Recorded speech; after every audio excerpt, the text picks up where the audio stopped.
I'm going to be interviewing my grandmother about the 60s and her experience and how it shaped her life. So I hope it's okay if I ask you a couple questions. It is. So thank you. I just want to know where you grew up in the 60s. I grew up in a small, what we consider diverse community in Edgewood, Rhode Island, where the church, the schools, anything recreational was close, within a couple of miles of each other. We had the ability as a teen back then to feel freedom and kind of push the boundaries, but we also knew the safety net of home was close by. So we were pretty lucky as teenagers back then. A bit different than it is today, where the children have much more pressure. Okay. And I know a lot of people, teenagers mostly, didn't get along with their parents at that time. What was your relationship with your mother and your father? My relationship with my mom was a typical mother-daughter relationship. She was pretty strict. Dad was the more easygoing guy, but when it came to conversations about the war, things were a little more tense. During that time, the whole country tensions were escalating, and you had the nonconformist and the establishment, which my parents and most parents at that time represented. So it was difficult because we thought that we had no business being in a conflict over another country where we were sending our young men over to fight when other countries previous to that had failed, such as France. So we thought we could go in and we could make a difference, but we knew historically that other countries didn't fare well. Okay, so as teenagers, you outright didn't believe or agree with anything that was going on in the war? Yeah, anything with the war and anything anti-establishment, we wanted to, we put up boundaries and fought against. So I understand that your father was a veteran. Mm-hmm.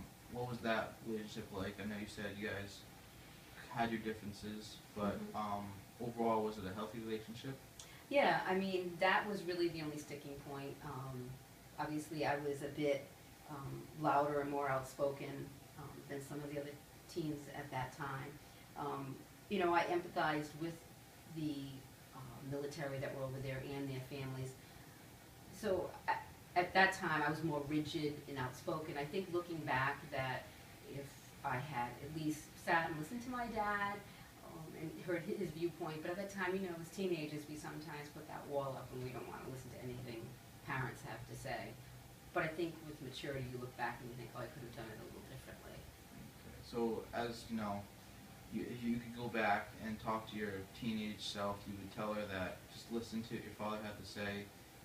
Although you don't agree with him, you would tell her that he has, the right intentions and what's going on isn't completely wrong.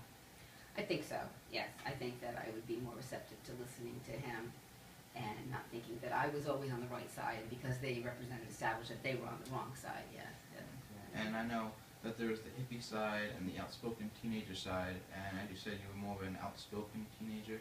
I consider that I was more of an outspoken teenager. I wasn't the typical hippie that the West Coast, the Haight-Ashbury society represented.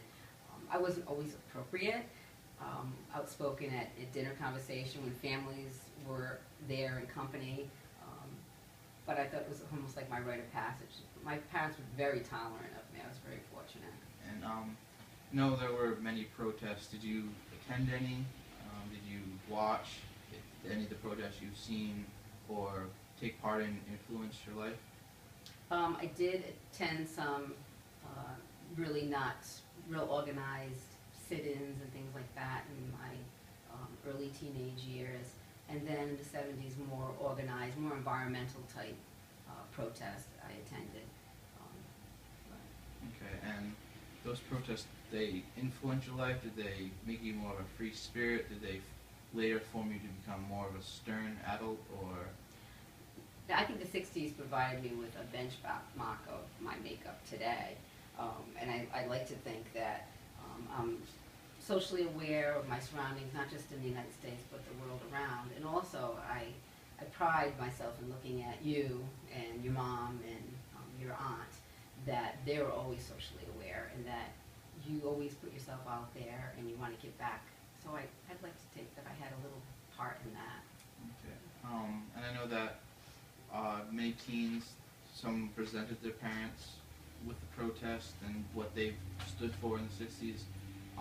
And you said your father and you had a very healthy relationship other than this point of the 60s. Mhm. What, as you grew older, did you still remain close, or did you become distant with him?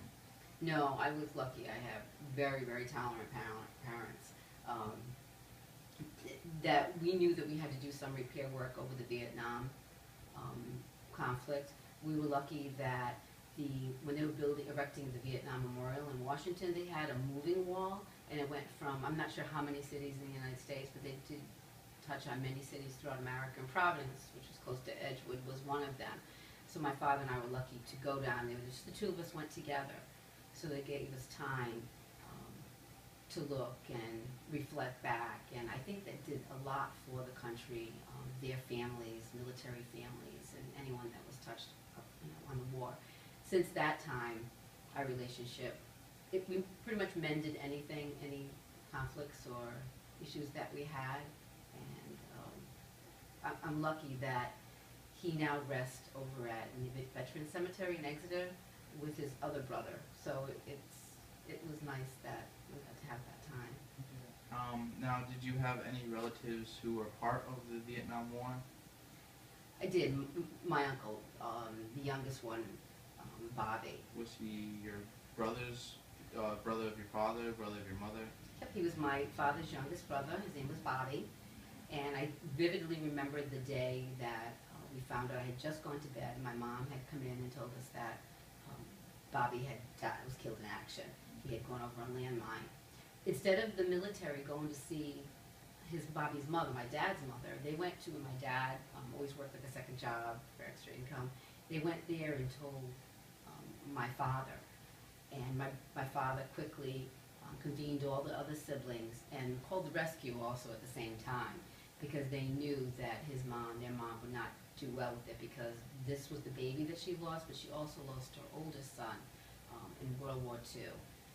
So they're a very close-knit family, and my dad just pulled that together, and he convened everyone. Okay, and is your Uncle Bobby, is he on that wall in the wall of Vietnam in D.C.? He is, and you and your mom and I went down to Washington, so we were lucky. We got to see the World War II Memorial, where my Leo, my oldest uncle, fought and died. We got to go to Korean, where my dad served, and we got to go and take an imprint of Bobby's name on the Vietnam Memorial, so I was fortunate enough to do that with you. Okay, so I guess this, my final question, just overall about, teenage life in the 60s leading into the 70s. Just for you, was it easy? Was it, were there difficult parts? Just how did you feel about being a teenager in this time? It was a tumultuous time. I think everyone was stretching boundaries. We were told we had to act like our parents and get married and have children young, but the other side was that anti-establishment, that we had to do everything that our parents didn't want. We had to work against that. So it was a conflicting time for us, but I think it made us better adults. I think we're most socially aware. I think environmentally we're more aware. The whole Do Not Litter campaign started with our generation. So a lot of good things came of the 60s, and that's creativity. With conflicts come creativity, I believe. So we were really fortunate to live during that time. Okay, well, thank you for answering my questions, You're welcome, Ray. and I hope that it provided information for all of you. Thank you.